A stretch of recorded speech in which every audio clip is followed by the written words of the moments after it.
නමස්කාර වේවා බුදුරුවනට සැමදා බුදු හිමි සරණ යමි. නමස්කාර වේවා ධම්රුවනට සැමදා සදහම් සරණ යමි. නමස්කාර වේවා සංඝරුවනට සැමදා මහා සංඝ සරණ යමි. නමස්කාර වේවා තුනුරුවනට සැමදාති සරණ සරණ යමි.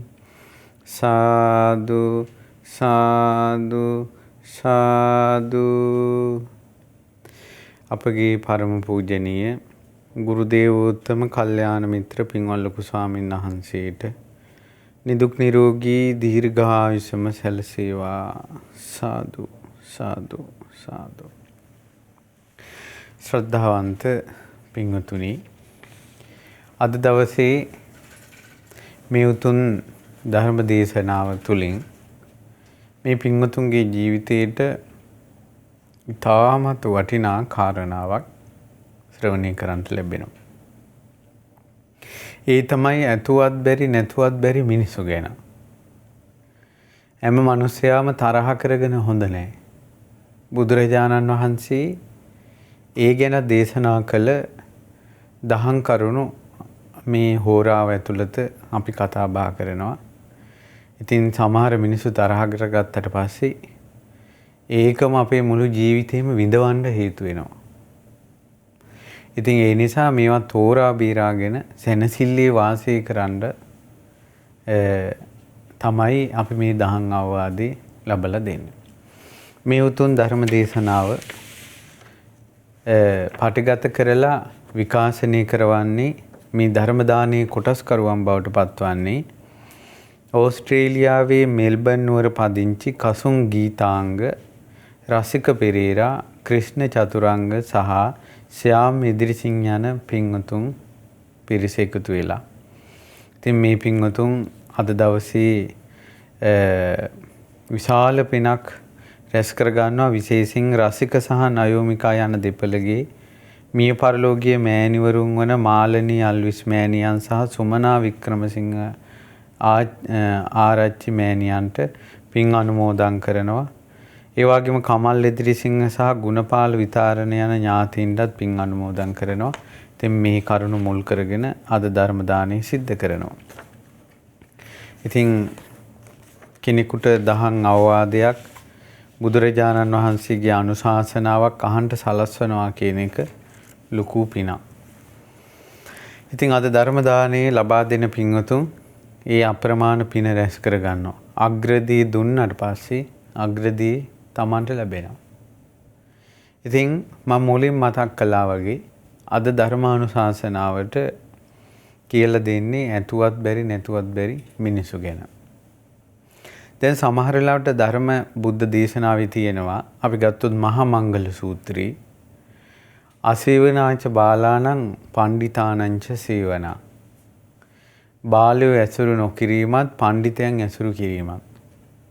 එතකොට තමන්ට තමන්ගේ ජීවිතයේ ඉදිරියට මේ ජීවිතය ඉදිරියට රැගෙන යෑමේදී නුවණැත්තන් සත්පුරුෂයන් ඇසුරු කිරීම සහ අසත්පුරුෂයෝ බාලයෝ ඇසුරු නොකිරීම. නමුත් එහෙම කිව්වා කියලා බුදුරජාණන් වහන්සේ මිනිස්සු තරහ කරගන්න කියලා නැහැ. කවුරුත් තරහ කරගන්න කියලා බුදුරජාණන් වහන්සේ දේශනා කළා නැහැ. ඉතින් ඒ නිසා සමහර අය ඉන්නවා අසේවනාච බාලාණන් කියලා බුදුරජාණන් වහන්සේ දේශනා කළා තියෙනවා. තොපිනම් හරියන්නේ නැහැ කියලා මිනිසුන්ගේ හිතිරි දෙන විදිහට කතා කරලා තරහකාරයෝ ඇති කරගන්නවා. එතකොට අද දවසේ අපි මේ ඇතුවත් බැරි නැතුවත් බැරි මිනිස්සු, ඒ කියන්නේ සමහර මිනිස්සු තරහ කරගෙන බෑ. ඒ මිනිසුන්ගේ අඩුපාඩුකම් තියෙනවා තරහා කරගෙන බෑ. එතකොට දැන් මේ වාගේ දෙයක් මොකද අපි මේ ධර්මානුශාසනාවකට කතා කරන්නේ? සමහර වෙලාවට මේ මිනිස්සු තරහා කරගන්න එක නිසා ඇති වෙන ගැටලු විසඳන්න ගියාම එයාට ආයේ බණක් භාවනාවක්වත් ඒ ධනක් පිනක්වත් කරගන්න බෑ. අර ප්‍රශ්න මැත්තේම ඉන්න වෙනවා. අපි කියන්නකෝ දැන් සාමාන්‍යයෙන් කෙනෙක් හිතන්නකෝ ඔන්න සතුරෙක් නිසා අපි කියමු නඩුවක් පැටවුණා කියලා. ඊට පස්සේ ওই නඩුවේම එල්ලිලා ඊට පස්සේ ධනෙ ඒ සඳහා ධනෙ උපයන ඒවා කරලා ඊළඟට ඒවට යන්නේන ගමන් බිමන් ගියාම කොච්චර වෙහෙසක්ද කොච්චර පීඩාවක්ද ඊළඟට ඒ සඳහා ධනෙ හොයන්න කරන දේවල් ඒවා දිහා බලනකොට පිනක් කරගන්න තියෙන මුදල් වියපෑදන් වෙනවා. ඊළඟට අනවශ්‍ය විදිහට ගොඩාක් අපිට මහන්සි වෙන්න සිද්ධ වෙනවා. ඊළඟට ඒ ප්‍රශ්න කල්පනා කරලා අහන බණක්වත් හිතට යන්නේ නැහැ. ඒ වගේ සමහර වෙලාවට මිනිස්සු තරහ වෙලා අධිහුණියම් කරනවා. ඊට පස්සේ ඒ අධිහුණියම් කපන ඒවයි ඒ වගේ විඳවන ඒවයි සමහර වෙලාවට ජීවිත පවා මේ බිල්ලට දෙන්න වෙනවා. අපරාධය අර දුර්ලභව ලැබිච්ච මනුස්ස ජීවිතේ. මේකට හේතුව තමයි මිනිස්සු තීරුම් අරන් අසුරු කරන්න ඕන. හැම මිනිසයාම තරහ කරගෙන බෑ. ඉතින් ඒ නිසා හැම මිනිසයාම නෙවෙයි කවුරුත් තරහ කරගන්න හොඳ නැහැ. ඒකට බුදුරජාණන් වහන්සේගේ අනුශාසනාවෙන් අපි ඔබට දහම් කාරණාවක් කියලා දෙන්න. මම කල්පනා කළා මේකට උපමාවක් ගන්න ඕන, නිදර්ශනයක් ගන්න ඕන කියලා ජාතක කතා පොතෙන්. ජාතක කතා පොතේ තියෙනවා වියග්ග කියලා ජාතකයක්. මේ ජාතක කතාවේ තියෙන්නේ මෙන්න මෙහෙමයි. ඒ තමයි මේ වියග්ග ජාතකයේ නුවණ වැඩෙන බෝසත් කතා කියලා පින්වත් ලොකු සාන්නාංශي පරිවර්තනය කළ 28 වෙනි පොතේ දෙවෙනි ජාතක කතාව. මේකේ තියෙනවා දැන් සාරිපුත්ත මොග්ගල්ලාන මහරහතන් වහන්සේලාට හරිය අමනාපෙන් හිටියා මේ කෝකාලික. හැබැයි ওই කෝකාලික අමනාප වගේම හැම වෙලාවෙම පටලැවෙන්නේ සාරිපුත්ත මොග්ගල්ලාන උත්තමයන් වහන්සේලාත් එක්කමයි. සමහරවිට කෝකාලික ඉන්න ආරාමේ සාරිපුත්ත මොග්ගල්ලාන උත්තමයෝ වැඩ හිටියට පස්සේ එයාට ඒක රුස්සන්නේ නැහැ. අවසන් වෙනකොට අමනාපයක් හට ගන්නවා එයාට. ඊට පස්සේ නමුත් වස් කාලයක් කිට්ටු වෙනකොට ආය සාරිපුත්ත මොග්ගල්ලාන මහරහතන් වහන්සේලා මතක් වෙනවා. ඊට පස්සේ යාම වෙලාවකට ඇවිල්ලා ආරාධනා කරනවා. සාරිපුත්තයන් වහන්සේලා දවසක් වදාලා ආයස්මතුනි අපිට වැඩ කටයුතු තියෙනවා. අපිට මේ පාර ඔය මේ වස්වසන්න එන්න විදිහක් නැහැ. ඉතින් ඇවිල්ලා හිස් අතින්ම ගියා. සංඝයා කතා වුණා පින්වත් මේ ආයස්මතුනි මේ කෝකාලිකට සාරිපුත්ත මොග්ගල්ලාණන් වහන්සේලා ඇතුවත් බෑ නැතුවත් බෑ. ඒ මැත්තේම මේ කැරකෙවි ඉන්නවා. ඉතින් ඊට පස්සේ එක ළඟ ඉන්නකොට රුස්සන්නේත් නැහැ. ඉතින් මේ කතාවෙන් අතරේ බුදුරජාණන් වහන්සේ වැඩම කළා. ඉතින් බුදුරජාණන් වහන්සේ ඒ මොහොතේ මේ වියග්ග කියන ජාතකයේ වදාලා. බුදුරජාණන් වහන්සේ වදාලා පින්වත් මහණෙනි අතීතයේ එක්තරා වනයේක කොටියෙකුයි නැත්නම් අපි ව්‍යාග්‍රේ ඒ වගේම සිංහෙක් වාසය කළා.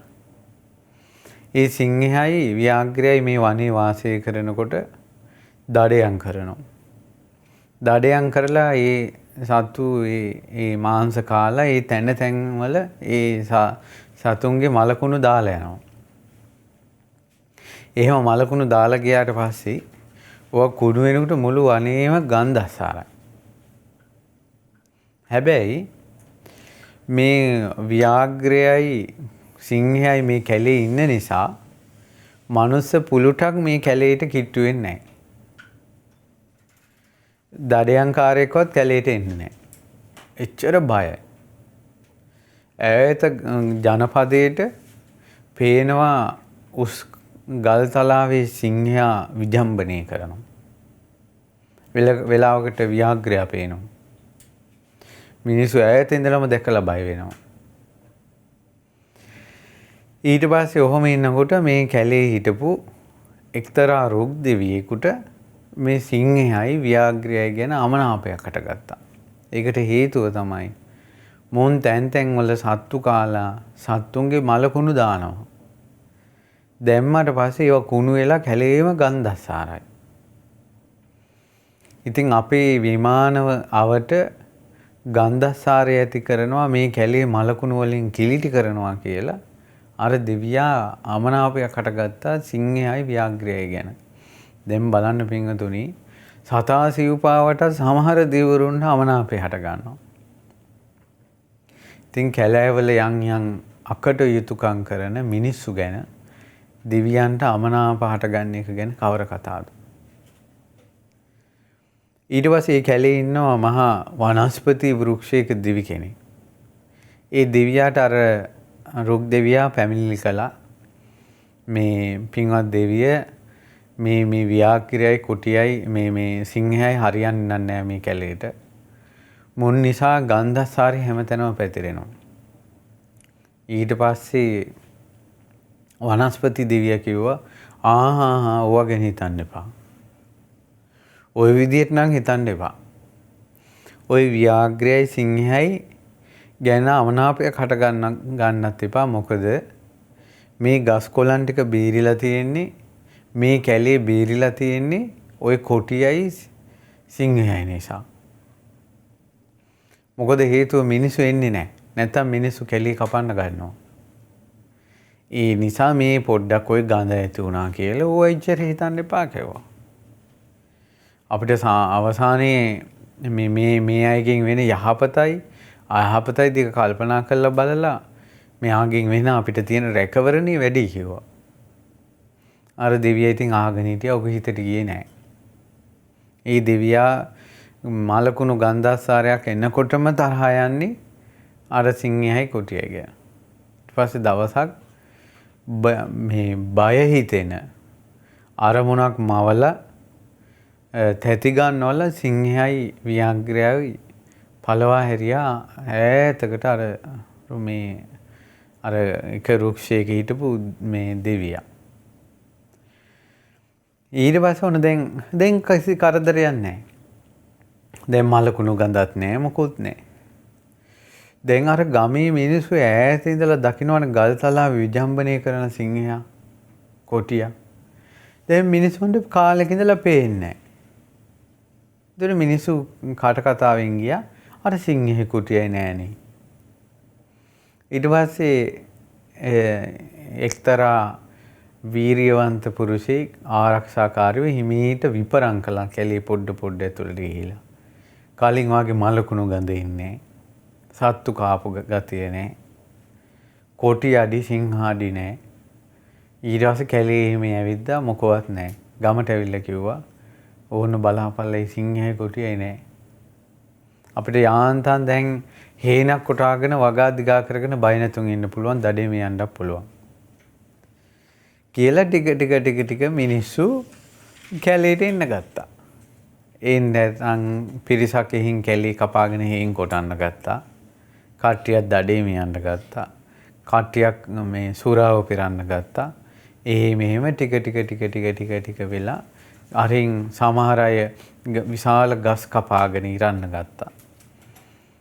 ඊට පස්සේ බඩු මුට්ටු හදන්න ගත්තා. ඒ වගේ කැලේ කපාගෙන එනවා. එනකොට අර මේ රුක් දෙවියා බය වෙලා අර වනස්පති දෙවියා ළඟට ගියා.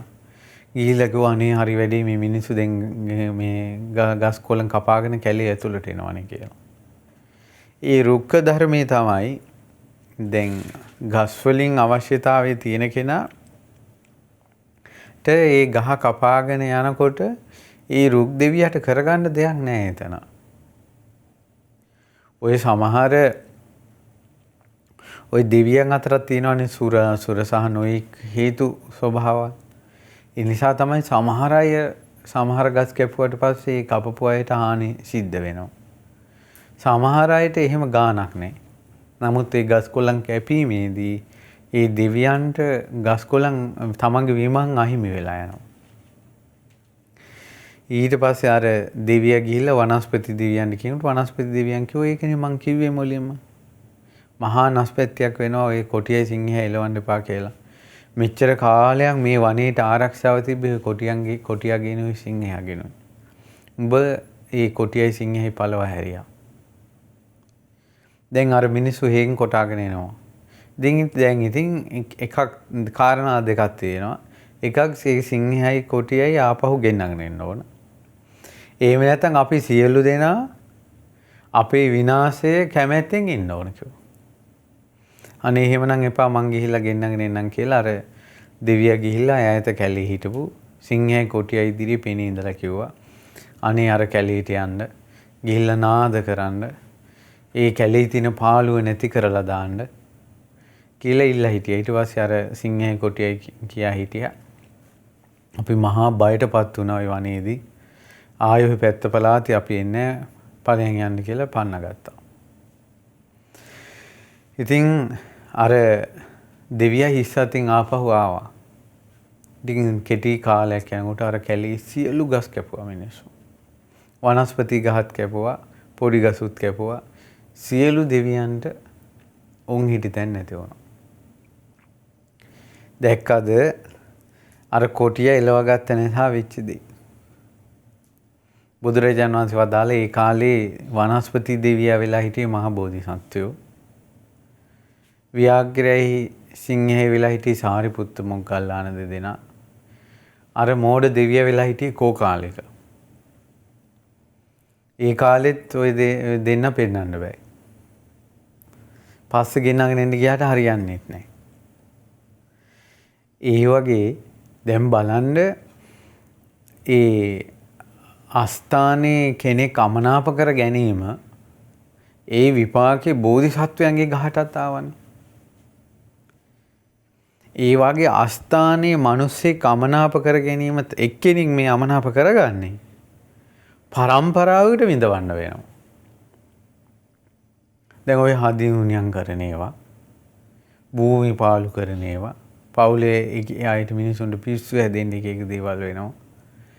ඒ වගේම මේ එක්කෙනෙක්ගේ දෙන්නෙක්ගේ ඇති වෙන බහිම්බස් වීම පොඩි අමනාපකමකට තමයි අර වැඩේ කරන්නේ. නමුත් උපනෝපන් අහිංසක දරුවෝ පවා අරවට ගොදුරු වෙනවා. අප්‍රමාණ දුක් විඳිනවා. ඒ නිසා වින්තුනි මිනිස්සු තරහ කරගන්න එපා. බුදුරජාණන් වහන්සේ කාලේ කොසල් මහ රජුරුවන්ගේ ඇමති කෙනෙක් හැම ඒ කොසල් රජුරුවන්ගේ හැම කටයුත්තකට මේ ඇමතියා තමයි යවන්නේ. එච්චර ඒ ඇමතියා දක්ෂයි. හැබැයි ඇමතියා රජුරුවන්ගේ බිසවක් එක්ක නොමනා සම්බන්ධයක් පැවැත්තුවා. රජතුමාට මේක ආරංචි වුණා. ආරංචි වුණාට පස්සේ රජතුමා මේකට කලබල වෙන්නේ නැතුව මේ ඒක ඉවසාගෙන ඉඳලා ඊට පස්සේ බුදුරජාණන් වහන්සේත් එක්ක දවසක් කතා කරද්දී බුදුරජාණන් වහන්සේ එක කොසල් රජුරු කියා හිටිනවා ස්වාමිනී මේ හිතට හරියට පීඩාකාරී අරමුණක් ආව ඒකයි පහුගිය කාලේ ආරාමයට දෙවුරන් විහෙරට එන්න බැරි වුණේ. ඒ තමයි මේ අපේ ඇමතියෙක් ඉන්නවා. ඒ ඇමතියා අපේ හැම කටයුත්තකටම උපකාරයි. නමුත් මේ වගේ නොමනා හැසිරීමක් තියෙනවා. රජෙක් විදියට මට ඕනම තීරණයක් ගන්න තිබ්බත් මං කලබල වෙන්නේ නැතුව මේ ඉවසලා ඉන්නවා කිව්වා. බුදුරජාණන් වහන්සේ වදාලා රජතුමනි ඔබතුමාගේ ඉවසීම වටිනවා. අතීතේ පවා ඔය වගේ ඉවසලා ජය අරන් තියෙනවා. කලබල වෙලා නෙවෙයි. කලබල වුණාට පස්සේ විනාශ සිද්ධ වෙලා තියෙනවා. අතීතේ එක ඔය වගේම අතීතේ එක රජ කෙනෙක්ගේ හැම කටයුත්තකටම දක්ෂ සූර වීර සෙම්පතියේ රජතුමාගේ බිසවත් එක්ක නොමනා සම්බන්ධයක් පවත්වනකොට රජුරවන්ට ඒක අහුවෙලා රජතුමා මෙයාට කසපාරවල් දීලා දඬුවම් කරලා රටෙන් පිටුවහල් කරනවා. මෙයා මොකද කරන්නේ? මෙයා පිට රටකට ඊළඟ දේශයට ගිහිල්ලා මෙයා කොහොම හරි රජුරොත් එක්ක හිතවත් වෙලා දැන් මෙයා සෙම්පතිනේ මේ කලින් රටේ. එයා හැම දොරටුවක්ම හැම යුද්ධ උපක්‍රමයක්ම මේ රටේ දන්නවනේ. ඉතින් ඒ හැකියාවෙන් එයා ඒ රටේ ඉඳලා ඒ රටේ රජුරෝ පොළඹවගෙන කැරැල්ලකින් ඇවිල්ලා මේ රටේ රජුරෝ ආක්‍රමණය කළා. මුළු රාජ්‍යෙම විනාශ කළා. විනාශ කළා පරසතුරන්ට දුන්නා. ඒ ඔක්කොම උනේ එයා දක්ෂ කෙනෙක්. නමුත් පුංචි කටයුත්තකට රජතුමා කියන්නේ යම් දෙයකට රජතුමා සනිකව ගත්ත තීරණේ නිසා තමන්ගේ රාජ්‍යෙත් තමන්ට අහිමි වුණා. බිසෝ විතරක් නෙවෙයි. ඒ නිසා රජතුමනි සමහර කාරණාවලදී මිනිස්සු අමනාප කරගෙන බෑ කිව්වා. දැන් සමහර මිනිස්සුන්ගෙන් අපිට මේ කියන්නේ කරදර තියෙනවා තමයි. නමුත් කරදරයක් තිබ්බට ඒ කෙනාගෙන් අපිට තියෙන යහපත වැඩි නම් අපිට අර කරදර ඉවසන්න වෙනවා අර යහපත ගැන හිතලා. දැන් හිතන්නකෝ දැන් සාමාන්‍යයෙන් අපි කියමුකෝ ගෙදර මිනිහෙක් බොනවා කියලා. ඒතර බිරිඳ ඔය මත්තේම මිනිහයත් එක්ක ඉල්ලිලා ඉඳ ගියට පස්සේ උඹ බොනවා කියලා වද දිදී. අර මිනිහයාට ඒක කංකරච්චරයක් වෙලා සමහර මිනිස්සු දීගේ කඩා ගන්නවා. ඊළඟට සමහර මිනිස්සු වෙන සම්බන්ධතා පවත්වනවා. ඇයි අර ගෙදර මිනිහයාගෙන් ආදරයක් නැහැ. ඊළඟ ගෙදර මිනිහයාගෙන් හැම වෙලාවෙම මේ සැනසිලි වදනක්වත් නැහැ කියලා. ඒ නිසා අර ඒ වගේ තැන්වලදී තීරණ ගන්නකොට අපි ගොඩාක් දේවල් හිතන්න සිද්ධ වෙනවා. ගොඩාක් දුරට මේ ප්‍රශ්නේ විසඳ ගන්න ඉවසීමයි කලබල නොවීමයි නුවණක්කාරකමයි හරි උපකාරයි. ඉතින් ගොඩාක් ඔය අපිට මෝන දෙන්න ලැබෙන ඊළඟට අහන්න ලැබෙන දේවල් තමයි පෞල් ප්‍රශ්නවලදී. පෞල් ප්‍රශ්නවලදී මිනිස්සයා මොකක් හරි සම්බන්ධයක් හරි තියෙනවා කියලා බිරිඳට සැකීතිච්ච ගමන් බිරිඳ කරන්නේ දා ඉඳලා බයිනවා. ගෙදර රණ්ඩු. එතකොට මේ සාමාන්‍ය මිනිසෙගේ හිත තමයි ආස්වාදයට ඇලෙනවා ආදීනවේදී ඈත් වෙනවා. එතකොට සමහර වෙලාවට අර ස්වාමියාට ආදරෙන් කතා කරනවා අර මෙයාගේ අනියම් සම්බන්ධයක් තියෙන ස්ත්‍රිය ආදරෙන් කතා කරනවා. ගෙදර බිරිඳ හැමදාම රණ්ඩු වෙනවා. රණ්ඩු වෙනකොට ආස්වාදයේ තියෙන පැත්තට හිත ඇදෙනවා. ආදීනවේ තියෙන පැත්තෙන් ඈත් වෙනවා. එතකොට තමන්ගේ බිරිඳගෙන් හිත ඈත් වෙලා අර අනියම් සම්බන්ධතාවයේ තියෙන බිරිඳ කෙරෙහි හිත බැඳී යනවා. ඒ වෙන්නේ ගෙදර ඒ දෙදෙනාගේ වචනවල වෙනස්කම් එක්ක. ඕනම නොමග ගිය මිනිසෙක් দমনය කරන්න උත්සාහ කරන්න උපක්‍රමයක් කරන්න පුළුවන්. එයාගේ වැරද්ද ලකුවට ඔලුවට ගන්න නැතුව ආදරෙන් මෙයා වෙනස් කරන්න ගියොත් සමහර වෙලාවට කෑකොස්සන් ගහලා විසඳනවට වඩා වේගෙන් ප්‍රශ්නේ විසඳ ගන්න පුළුවන් වෙනවා. මේ කරුණු කාරණා ඇයි බණකට කියලා දෙන්නේ? මේ වාගේ සනික තීරණ කලබල වීම ඇති වෙලා මිනිස්සු තරහ කරගෙන ඇති වෙන ප්‍රශ්න කන්දරාව ඉදිරියේ සමහරවිට සිල් ගන්නවත් යන්න වෙන්නේ නැහැ. දානයක් දෙන්න වෙන්නේ නැහැ. හිත එකලහක් කරගෙන බණපදයක් අහන්න බෑ.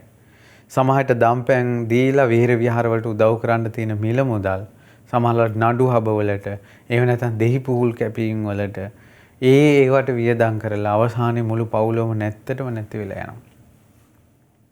මේ පොඩි ප්‍රශ්නයන් නිසා.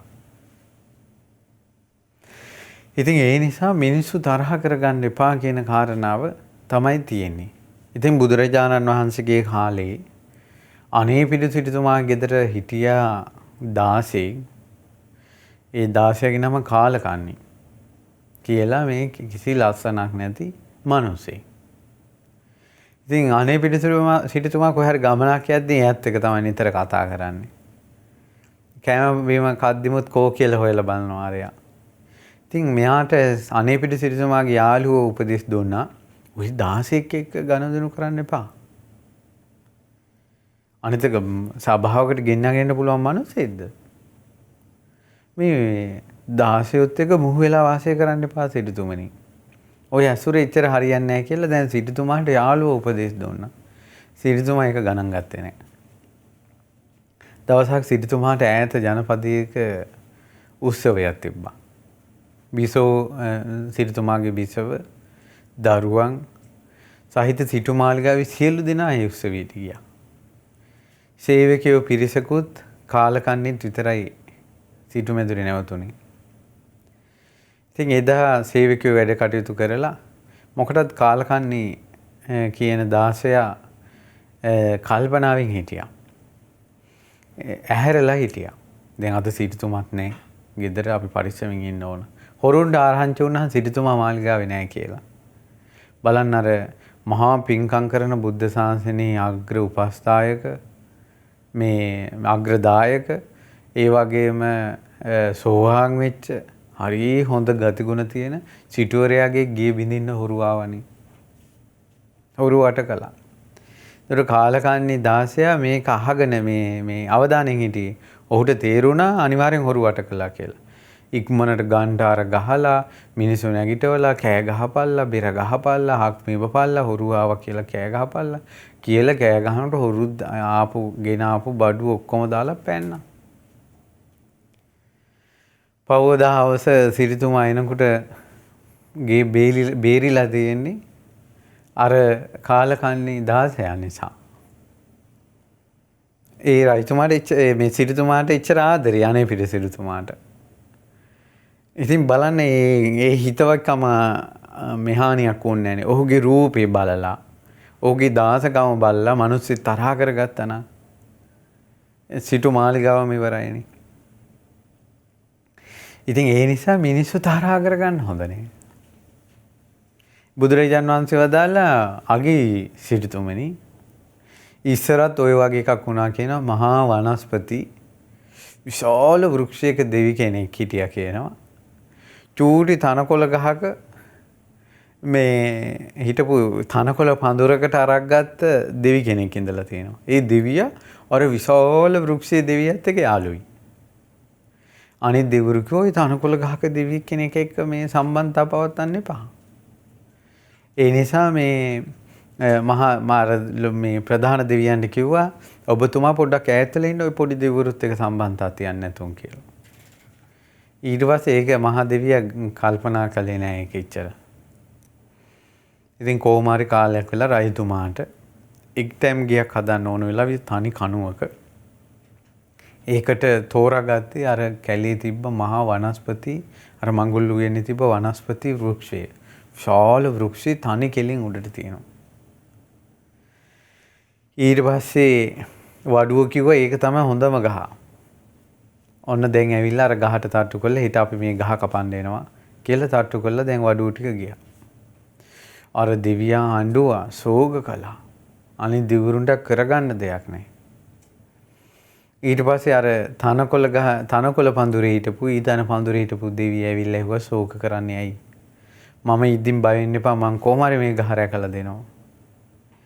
කියලා දැන් ඔන්න පහෝදා අර වඩුව ටිකයි ඔක්කොම අර ගහ කපන්න ආපු වෙලාවේ අර තනකොළ ගහේ හිටපු දෙවිය කටුස්සෙක් විදියට වෙස්මාරු කරගෙන අර ප්‍රධාන වඩුවා මේ හිටපු මේ ඒ වඩුවට පේන විදියට ගහේ මුලකින් මෙහෙම ගියා දැන් ලොකු කටුස්සා. ගිහිල්ලා පොඩ්ඩක් අර මේ මුලක් ඇඹරිලා තියෙන තැනකින් ඇතුළට ගියා. ඊට පස්සේ දැන් වඩු බාසුන්නේ බලනවා කො මෙයා කියලා. ටිකක් ගහ උඩ බලනකොට අර උඩ ගහේ උඩ ඉන්නවා. ඒකට වඩු බාසුන්නේ නැටි තුනා අනිවාර්යෙන් මේ ගහේ ඇතුලේ බෙනයක් තියෙනවා. ඒකයි දැන් මෙහින් කටුස්සා ගියා අතනින් මතුණා අනිවාර්යෙන් බෙනයක් තියෙනවා. කියලා හිතිලා ගිහිල්ලා මේ ගහට තට්ටු කළා. ගහට තට්ටු කරන තැන අර දෙවියා මේ බෝල් කළා. බෝල් කරනකොට බොබ් ගාන හඬ ආවා. හඬ ආවට පස්සේ අනිත් වඩුවන්ට කතා කළා කිව්වා බලපල්ලා ජීවිතේටම අපිත් මෙහෙම රැවටුනාමයි. මේ හොඳ ගහක් කියලා මේ බෝල් ගහකටනේ මේක ඇතුලේ බෙනයක් තියෙනවා. අපරාධ මේ ගහ කපන්නේ. අපි වෙන ගහක් හොයාගමු කියලා වඩුව ටික ගියා. ඒ මහා වනස්පති වෘක්ෂයේ බේරුනේ අර චූටි තනකොළ ගහේ දෙවියා නිසා. ඒ නිසා මහා ලොකු මිනිස්සු පොඩි මිනිස්සු ගණන් ගත්තේ නැති වුණාට පොඩි මිනිසුන්ගෙනුත් ලොකු මිනිසයාට වැඩක් වෙනවා කියලා ඒ මිනිස්සු කල්පනා කරන්නේ. ඉතින් ඒ නිසා මිනිස්සු අමනාප කරගන්න එපා. මිනිස්සු තරහ කරගන්න එපා. ඒක අපිටම බලපානවා. බුදුරජාණන් වහන්සේ අසේවනාච බාලානම් පණ්ඩිතානංච සේවනා කියලා කිව්වේ.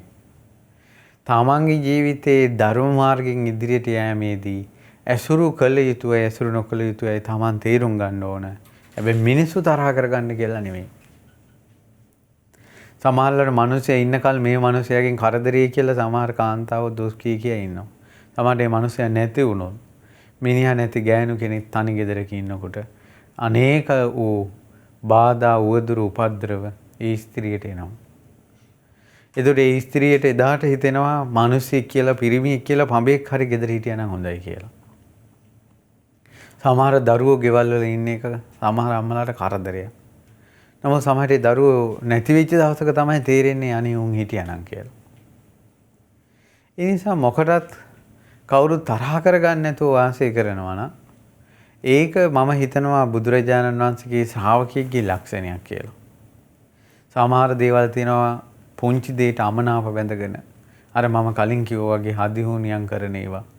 ඔයවාගේ දේවල් කරලා පවුල් පිටින් විනාශ කරනවා. ඒ නිසා තමන් මිනිස්සෙක් එහෙම ලීසියෙන් තරහ කරගන්න දැන් උදාහරණයක් ගත්තොත් එහෙම තවත් විස්තර කළොත් මේ තනි කාරණයක් විස්තර කරන්නේ. ඒ තමයි ඇතුවත් බැරි මිනිස්සු ඉන්නවා. හැබැයි මිනිස්සු ඔක්කොම තරහ කරගෙන බෑ කියලා. ඒකට හේතුව තමයි දැන් අපි සාමාන්‍ය මිනිසුන් හොඳම මිනිස්සු හොයන්න බෑනේ. සද්ධාවන්ත මිනිස්සු ඊළඟට අවංකව කැපවීමෙන් වැඩ කරන මිනිස්සු අපේ අතේ ඇඟිලි පහ පවා පස් විදිහන්නේ. එක අම්මගේ බඩවැල කඩාගෙන එන දරුවෝ 5 දෙනා පස් විදිහන්නේ. ඒ නිසා අපිට එක වාගේ මිනිස්සු හොයාගන්න බෑ. ඒ නිසා මිනිස්යන්ගේ හොඳ නරක දෙකම දිහා බලලා අපි මිනිස්සෙක්ගේ අඩුපාඩුකම් දෝෂ තිබුණත් ඒ මිනිස්යාගෙන් Tamanට තියෙන ප්‍රතිලාභය වැඩි නම් ඒ කාරණාවේදී අපි යම් උපේක්ෂාවකට එන්න වෙනවා.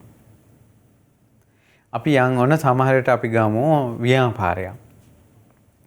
ව්‍යාපාරේ ප්‍රධානියෙක් ඉන්නවා. එයාගේ හොඳ සේවකයෙක් ඉන්නවා. සේවකයෙක් කියන්නේ දක්ෂ සේවකයෙක්. ඒ සේවකයා තමයි වෙනත් ආයතනත් එක්ක සම්බන්ධතාව පවත්වන්නේ. ඒ අයත් එක්ක හිතවත් එයා. ඊට පස්සේ නමුත් මෙයා මේ ආයතනයේ වැඩවලින් යම් කොමිස් ගහිල්ලක් කරනවා. එතකොට ප්‍රධානියාට මේක දැනගන්න ලැබෙනවා. එතකොට ප්‍රධානියා කල්පනා කරනවා මේක ඔය මේව හරියන්නේ නැහැ මේකේ වංචනික කටයුතු වෙන්න දෙන්න බෑ. වහාම අරයා සේවයෙන් පහ කරනවා. ගෙදරට යවනවා. අරයා මොකද කරන්නේ? සමහර අය ඉතුරු කරගත්ත ධනෙ අරයාගේ ව්‍යාපාරෙම පටන් ගන්නවා. මේ සමහර වෙලා තියෙන දේවල් මේ කියන්නේ. ඒ ව්‍යාපාරෙම පටන් ගන්නවා. එතකොට බාහිරත් එක්ක අර ආයතනයේ දෙද්දිම සම්බන්ධතා විශ්වාසය තිබ්බේ මෙයත් එක්කනේ වෙන ආයතන. ඒ විශ්වාසයෙන් ඒ හිතවක්කම් වලින් එයාගේ ව්‍යාපාරය කරගන්නවා. අර ප්‍රධානියාගේ ව්‍යාපාරය කඩා වැටෙනවා. අපි දන්නම සිද්ධි තියෙනවා. තරහ වෙලා ගිහිල්ලා ඒ බිස්නස් එකම පටන් ගන්නවා. පටන් ගත්ත ගමන් අරයා කඩාගෙන වැටෙනවා.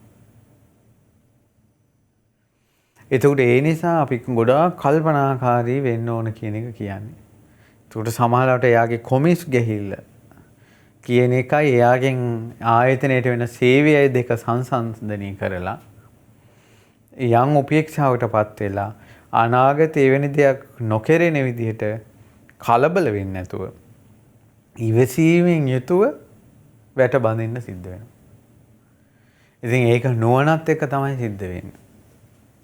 ඉතින් ඒ නිසා පින්වතුනි බුදුරජාණන් වහන්සේගේ ශාසනයේ අපි බුදුරජාණන් වහන්සේගේ අවවාද අනුශාසන පුංචි දෙයක්වත් අපතේ යවන්නට කියලා දෙයක් නැහැ.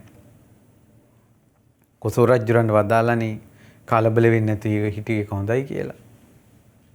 සමහර වෙලා තියෙනවා සමහර මිනිසුන්ට තමන්ගේ බිරිඳ වෙන මිනිහලත් එක්ක ඉන්නව අහුවෙලා තියෙනවා. ඒවට අවවාද කරලා ඉතින් මේ මිනිස්සු බුදුරජාණන් වහන්සේත් එක්ක ඇවිල්ලා කතා කරනවා. බුදුරජාණන් වහන්සේ දේශනා කරනවා කලබල නොවිච්ච එක හොඳයි. ස්ත්‍රීන්ගේ හැටි ඔහොම තමයි. ඉස්සරත් මෙහෙම වෙලා තියෙනවා කියලා අතීතයේ කලබල නොවි මේ ප්‍රශ්න විසඳගත්ත හැටි බුදුරජාණන් වහන්සේ දේශනා කරනවා. ඉතින් ඊට පස්සේ එයා හිත හදාගෙන යනවා. එතකොට නමුත් බිරිඳට ආරංචි වෙනවා භාග්‍යතුන් වහන්සේ සමග මේක කතා වුණා කියලා. එයා එතනින් පස්සේ ලැජ්ජාවට බයටපත් වෙලා මේ ප්‍රශ්නේ එතනින් නතර වෙනවා. ගොඩාක් අයගේ ගෙවල් වල සිද්ධ වෙලා ඇති සමහර පොඩි ළමයිගේ තරුණ ළමයිගේ සමහර නොපනත්කම් ඒ තරුණ කාලේ තරුණ ළමයිගේ කරන වැරදි දෙමව්පියන්ට සමහර වෙලාවට අහු වෙනවා. අහුණාට ඒ දෙමව්පියෝ සමහර වෙලාවට උපේක්ෂයි. ගොඩක් දෙමව්පියෝ උපේක්ෂයි. ඒ උපේක්ෂාවෙන් ඉන්න නිසා ඒ ගෙදර අරුබුදයක් හටගන්නේ. සමහරට දෙමව්පියෝ තමන්ගේ වැරද්ද දැනගත්තා කියලා ළමයි දැනගත්තට පස්සේ සමහරට ළමයි ලැජ්ජාවට ඒ වැරද්දත් නතර කරනවා. එතකොට අර ළමයෙක්ගේ එකපාරම වැරද්දක් අහු වුණා කියලා දෙමව්පියෝ කලබල වෙන එක හොඳ නැහැ. ගොඩාක් දෙමව්පියෝ ළමයිගේ ප්‍රශ්න ඉදිරියේ ප්‍රශ්න විසඳන්න යනකොට තමන් පුංචි කාලේ යාව අමතක කරනවා. ඒ කියන්නේ මමත් තරුණ කාලේ කොහොමද හිටියේ? මම පොඩි කාලේ කොහොමද හිටියේ කියලා තමන් හිතෙන් ඒ වයසට යන්නේ. තමන් හිතෙන් ඒ වයසට ගිහිල්ලා ඒ ප්‍රශ්නේ ගැන යම් මධ්‍යස්ථ භාවක ඉඳලා වැඩිහිටියෙක් විදිහට උපදෙස් දෙන්න ඕන. ගොඩාක් දෙමව්පියෝ නම් නිහඬ බව. ඒ කියන්නේ එකපාරම වරද්දක් අහු වුණාට පස්සේ දරුවෙකුට කෑකොස්සන් ගහගෙන හැඟට කඩාපනිනව කරන්නේ. ඒ දෙමව්පියන්ගේ තියෙන මෝරපුකම. ඒක හොඳයි. හැබැයි නිතර වැරදි වෙනවා නම් දරුවෙකුට දෙමව්පියන්ගේ අවවාදය වටිනවා.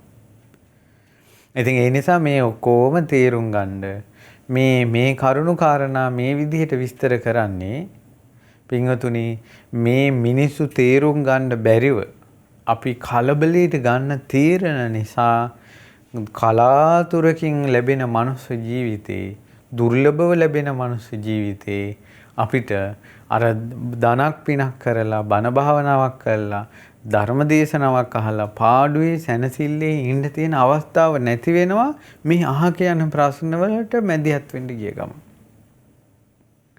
සමහර අයගේ ජීවිතේ නඩු.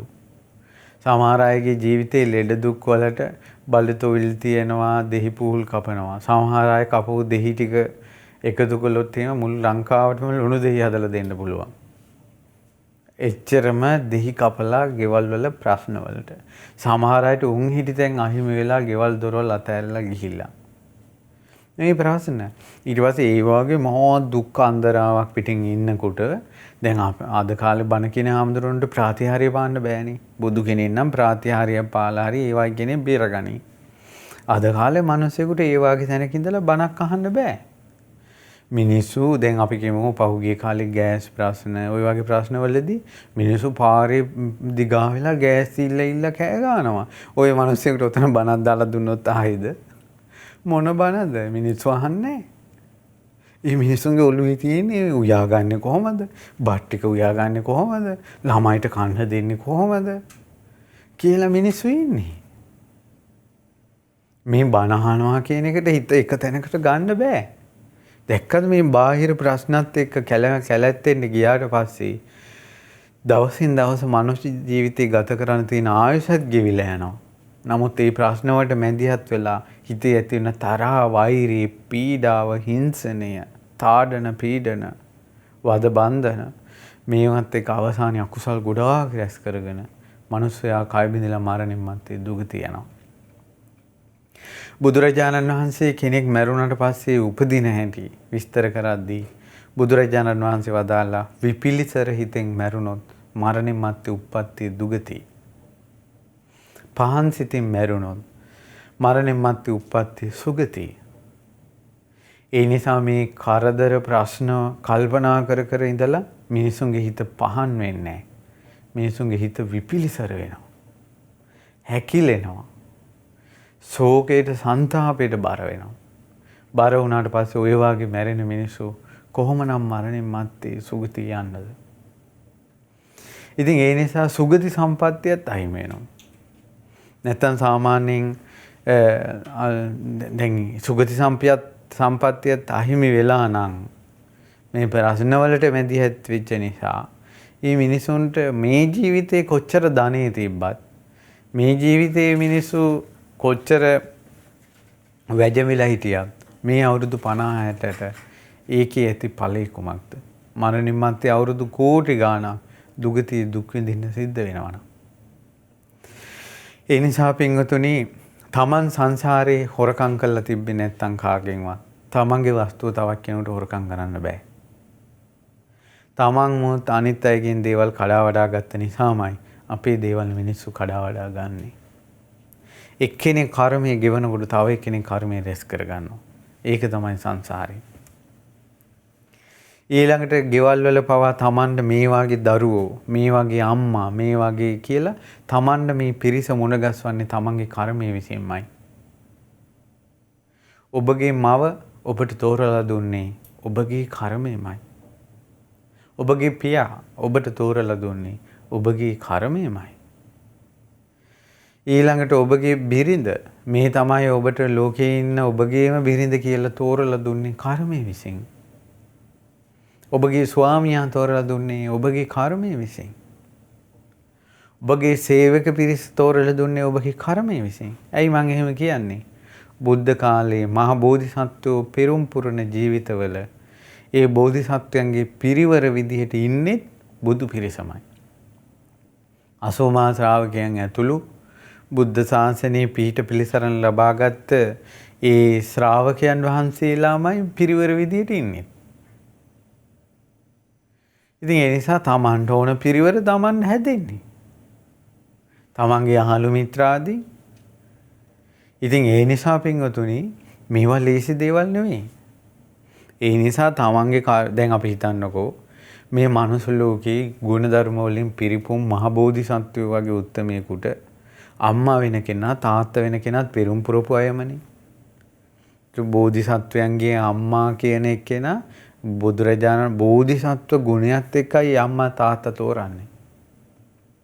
එහෙනම් ඒ අම්මට තාත්තට බුදු වෙන දරුවෙක් ඉපදෙන්නේ කුසේ එයා සංසාරයකට පෙරම් පුරලා තිබ්බ නිසා. ඊළඟට ඒ වාගේ උතුම් කෙනෙකුට බිරිඳක් වෙන කෙනා ස්ත්‍රීන් අතර පින්වන්තම කෙනා වෙන්න ඕන. ඉතින් කර්මානුරූපව යසෝදරා තේරුවා. ස්ත්‍රීන් අතර පිනෙන් අධික මහා පින්වන්ත යසෝදරාට ස්වාමියා වෙන කෙනා ඒ යසෝදරාගේ පිනෙන්ම තේරුවා බෝධිසත්වයෝ. බෝසත් අම්මා කෙනෙකුට බෝසත් තාත්තා කෙනෙකුට දාව උපදින දරුවා කර්මයේ විසින්ම තේරුවා සංසාරයේම පුතා වෙන රාහුලයන්. අවුරුදු 13කට පස්සේ තමයි රාහුලයන් ඉපදුනේ.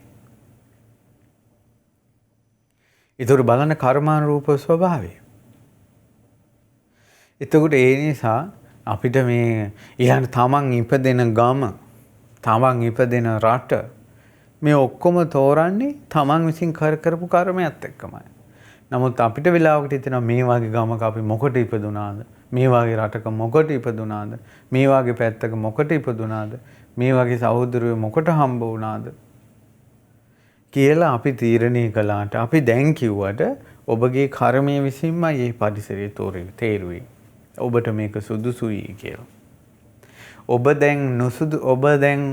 ඉපදුන පරිසරයේ හෝ ඔබ ඇසුරු කරන අය ඔබගේ සේවකයන් ඔබට නුසුදුසුයි කියලා ඔබ හිතුවට ඔබේ කර්මයට සුදුසුයි. ඔබට නුසුදුසු වෙන්න පුළුවන්. ඔබගේ කර්මයට සුදුසුයි. ඒ නිසා මේවා තේරුම් ගන්න වාසය කරන්න ඕන. තමන්ට සතුරු වැඩි නම් ඒ වෙලාවට කල්පනා කරන්න ඕන සංසාරේ දැන් සාමාන්‍යයෙන් අපිට පන්නා පලිගන්න සතුරු කී දෙනෙක් නම් සංසාරේ ඇතිද තව? අපෙන් පලිගන්න සපත කරපු දියුරපු පොළවේ අත්ගගහ අපෙන් පලිගන්න එනවා කියලා කියපු මිනිස්සු සමහරවිට දැන් නිරේ. ඒ මිනිස්සු මනුස්ස ලෝකෙට ආවට පස්සේ යම් දවසක අපිත් මුණ ගැහුණොත් එදාට වෛරය පටන් ගන්නවා. සමහරවල් අපිත් එක්ක වෛර කරන්නට සපත කරපු අය දැන් තිරිසන් ලෝකේ. ඒ අය යම් දවසක මුණ ගැහුණොත් මනුස්ස ලෝකෙදී හෝ මිනිස්සෙක් වෙලා හරි එදාට වෛරය පටන් ගන්නවා. දැන් දේවදත්ත පවා හැම කෙනාටම වෛර නැහැ. බෝධිසත්වයන්ටම තමයි වෛර. ඒ නිසා දේවදත්ත රජ වෙලා ඉඳිද්දි අනිත් මිනිසුන්ට යහපත කරනවා. බෝධිසත්වය හම් වෙච්ච ගමන් තමයි කෝන්තරේ පටන් ගන්න. ඒ නිසා තමයි බුදු කෙනෙක් පහළ වෙන කාලේ දේවදත්ත ශාක්‍ය කුලයේම ඉපදුනා. හේතුව දේවදත්තටත් පින තිබුණා එච්චරම. ඇයි ඔවුන් රජ වෙලා ඉද්දින් බමුණු වෙලා ඉද්දින් මිනිස්සු වෙලා ඉද්දින් පින් කරපු අය. දේවදත්ත කාශ්‍යප බුද්ධ ශාසනයේ මල් මාලා ගොත ගොත කාශ්‍යප බුදුරජාණන් වහන්සේගේ සෑය වැඳලා තියෙනවා. දේවදත්ත. බුදුරජාණන් වහන්සේ මුණ ගැහිච්ච තැන තමයි බෝධිසත්වය මුණ ගැහිච්ච තැන තමයි අන්තම පහත් විදියට පරිගන්නේ. ඉතින් බුදුරජාණන් වහන්සේ පිරිනිවන් පෑවා. ඉතින් දේවදත්ත කරගත පාපයට නිරේ ගියා. නිරේ ගිහිල්ලා මනුස්ස ලෝකේ ආයි ඉපදින කාලෙක ආයි වෛර කරන්න කෙනෙක් නැහැ. ඒ දේවදත්ත අනාගතේ සට්ටීසර නැත්නම් අට්ටීසර කියලා පස්සේ බුදු කෙනෙක් බවට පත් වෙනවා. ඇයි වෛර කරන්න කෙනෙක් නැහැ. ඒ නිසා ඔය ඔබ වටේ ඉන්න සතුරන්ටත් අනාගතයේ සැනසෙල්ලක් වෙන්න ඔබ මේකෙන් එතර වෙන්න. එතකොට ඔවුන්ට වෛර කරන්න කෙනෙක් නැති නිසා ඔවුමුත් නිදහස් වෙයි ඔබත් නිදහස් වෙයි. මොකද මේ වෛර කෝන්තරේ මනුස්ස ලෝකෙන් පහළ තියෙන එකක් නේ. දෙවියන් අතර වෛර කෝන්තර පිළිමසා ගැනීම. බ්‍රහ්මයන් අතර, සත්පුරුෂයන් අතර ඒව නැහැ. ඒ නිසා ඒ කර්මයකින් එක්කෙනෙක් හරි ගැලවෙන්න. සමහර මිනිස්සු ගෙවල් වල තියෙනවා ස්වාමියයි බිරිඳයි යකා යක්ෂණි වගේ. නමුත් පිටට හොඳයි. ඒ දෙන්නට දෙන්න තමයි මේ කර්මානුරූපව මේ වෛරය පටන් ගන්න. කෝන්තරේ පටන් ගන්න. නමුත් පිට මිනිස්සුන්ට හොඳයි. හැබැයි ওই දෙන්නගෙන් එක්කෙනෙක් හරි ඉවසලා පින් කරගෙන කුසල් කරගෙන එක්කෙනෙක් අනිත් එක්කෙනාගේ මට්ටමින් ගැලවිලා ගියොත් එහෙම අනිත් එක්කෙනාටත් යහපත. තමන්ටත් යහපත. ආයෙ මුණ ගැහින්නේ නැතිකොට ආයෙ ওই කෝන්තරේ පටන් ගන්නෑ. එකට කරපු කර්ම එකට විපාක දෙනවා. ඒකනේ අපි මතක් කළේ අම්මයි පුතයි එකතු වෙලා රාජ්‍ය දොරටු වහලා ඒ රටේ මිනිසුන්ට කන්න බොන්න දෙන්නේ නැතුව ආක්‍රමණය කරන ප්ලෑන් එකක් හැදුවා. ඒ විදිහට ඒක කළා. රට අල්ලගත්තා. ඒ අම්මා යම් සංසාරයක ඉපදෙනවද? ඒ අම්මගේම බඩේ අර දරුවා ඉපදෙනවද? ඉපදුන ගමන් දරුවා බිහි වෙන්නේ නැහැ. සුප්පාවාසා. සීවිලි කුමාරයා. වෙන අම්මලාගේ බඩේ ඉඳින් දරුවා හිර වෙන්නේ නැහැ. සුප්පාවාසගේ බඩේ හිටියොත් විතරම සීවිලි කුමාරයා හිර වෙනවා. ඒ හේතුව ඒ අම්මයි පුතයි මේකට ඒ කර්මය කළේ. ඒ වගේ සමහර වෙලාවට අපිට අනන්ත දුක් කන්දරා විඳවන්න ඒ සැකසෙන්න අපිත් එක්ක ඒ පාප කරපු පිරිස එකතු වෙනකල් කර්මයේ බලාගෙන ඉන්නවා. සමහරට එකට පව් කරපු අය සමහරට දැන් එක්කෙනෙක් නිරේ. තව එක්කෙනෙක් තිරිසන් ලෝකේ. කට්ටිය විසිරිච්ච නිසා දැන් ඒ විපාක එන්නේ නැහැ. ඔය කට්ටියම එක තැනකට ආවොත් එහෙම විපාක දෙනවා. කොයිතරම් භයානක සංසාරයක්ද කියලා බලන්න. ඒ නිසා දුර්ලභවයි පින්වතුනි මනුස්ස ජීවිතයක් අපිට ලැබුණේ. මේ දුර්ලභ මනුස්ස ජීවිතයක් ලැබිච්ච වෙලාවේ සාධාරණ අසාධාරණකම් හොය හොයා ඉන්න එපා. මේ ජීවිතේ අරුබුදයක් නැතුව ජීවත් වෙන ක්‍රම උපායන් හොයන්න සංසාරයෙන් ගැලවෙන පැත්තක් හොයන්න. තිරිසන් ලෝකේ තිරිසන් සත්තු කිසිම වරදක් නොකොට ඒ සතා සිව්පාවා අපි කියමු කුකුල් කොටු වල කුකුලෝ ඝාතනය වෙන හැටි, ඌරුවෝ ඝාතනය වෙන හැටි, හරක් ඝාතනය වෙන හැටි, මාළුවෝ දැල් වලට අහු වෙලා ඝාතනය වෙන හැටි. ඔවුන් වෙනුවෙන් ඔවුන්ගේ අසාධාරණ කතා කරන්න කිසි කෙනෙක් නැහැ. නිරේ නිරිසතා විලාප තියෙනකොට කෑකොස්සන් ගහලා ඒ නිරිසතාගේ වචනේ කාරුණිකව හදවතට දැනෙන එක්කෙනෙක්වත් යම ලෝකේ නැහැ. പ്രേත ලෝකේ සාපිපාසාවෙන් බඩගින්නෙන් දුවනකොට කෑකොස්සන් ගහනකොට ඔවුන් දිහා හැරිලා බලන්න කෙනෙක් නැහැ. ඔවුන් වෙනුවෙන් සාධාරණේ කතා කරන්න කෙනෙක් නැහැ. සතර අපායේ මහගෙදර කරගෙන යන සත්වයා කලාතුරකින් චූටි මොහොතකට මනුස්ස ලෝකෙට ආපු වෙලාවේ චූටි මොහොතකට මනුස්ස ලෝකෙට ආපු වෙලාවේ දැන් හොයනවා සාධාරණේ. දැන් හොයනවා සාධාරණේ. දැන් තමන්ගේ සාධාරණේ තමන්ගේ අසාධාරණේ ලෝකෙට කෑ ගහලා කියන්න හදනවා චූටි වෙලාවේ. ආය මේකෙන් වැටිලා නිරේට ගියොත් ඔවුන්ගේ විලාපේ කවුරුත් ගණන් ගන්නෑ. තිරිසන් සතාගේ විලාපේ කවුරුත් ගණන් ගන්නෑ. ප්‍රේතයාගේ විලාපේ කවුරුත් ගණන් ගන්නෑ. දීන කුලවල ඉපදුනොත් ඔවුන්ගේ විලාපේ කවුරුත් ගණන් ගන්නෑ. ඒ නිසා ගැලවෙන්න බුද්ධ ශාසනයක් හම්බ වෙච්ච වෙලාවේ චූටි අවස්ථාවක් හම්බ වෙච්ච වෙලාවේ දැන් මේකේ සාධාරණේ හොයන්න එපා. ඇයි අපිට මෙහෙම වෙන්නේ? ඇයි මට මෙහෙම කරන්නේ? ඇයි කියලා ප්‍රශ්න කර කර ඉන්න එපා. සියලු දුක්ඛන්දරා ඉවසාගෙන මේ හැම එකක්ම දාන්න සසර දුකට. මේ හැම එකටම දොස් කියන්න සසරේ යනවාට උඹට හොඳ පාඩම් කියලා. හොඳ පාඩම් සංසාරේ යනවාට හොඳ පාඩම් කියලා. තමන් රිද්දෙන වාරයක් පාසා සසරේ භයානකයි කියලා සසර භයානකයි කියලාම හිතන්න. මේකෙන් ගැලවෙන්න ඕන කියලාම හිතන්න.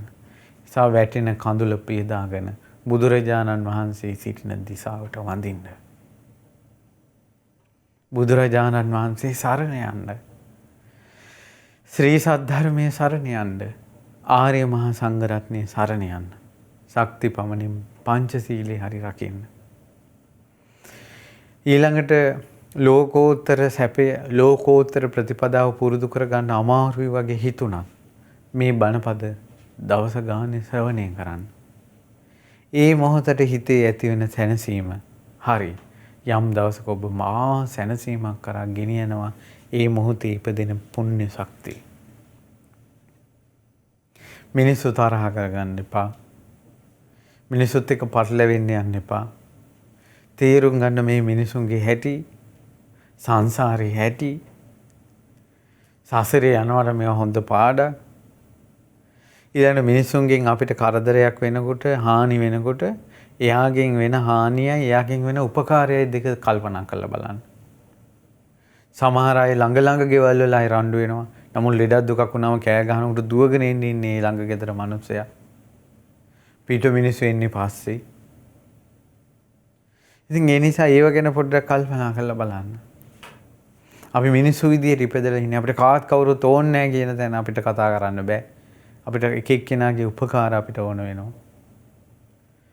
ඉතින් ඒ නිසා ඒවා කල්පනා කරලා බලලා නුවණින් යුතුව සමාජයට මුහුණ දෙන්න.